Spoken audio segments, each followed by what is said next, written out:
បាទសួស្តីអ្នកទាំងអស់គ្នាអ្នកដែលជិះរថយន្ត Toyota B73 ណាឥឡូវនេះយើង available ទៅលើ Apple CarPlay ហើយនេះគឺជាឡានអតិថិជនដែលគាត់មកខាងយើងដើម្បីទៅឡើង Apple CarPlay ណាដូចយើងចាក់ស្ដែងអញ្ចឹងយើងអាចប្រើប្រាស់មេបានតាណាតាណីអញ្ចឹងណាហើយជាមួយនឹង app music និយាយទៅយើង Apple CarPlay យើងក៏ដឹងដែរថាវាមុខងារយ៉ាងម៉េចអញ្ចឹងណាមាន map មាន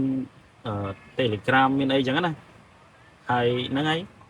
មានតែប៉ុណ្្នឹងឯងចំពោះ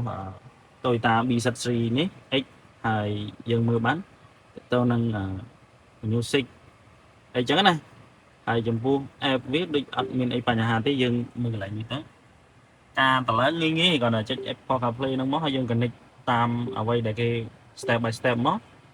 ហ្នឹងឯងមានប៉ុណ្្នឹងឯងអញ្ចឹងបើអ្នកគ្នាចាប់អារម្មណ៍ឯងអាចតាក់ទងមកក្រុមការងារពួកយើងបាន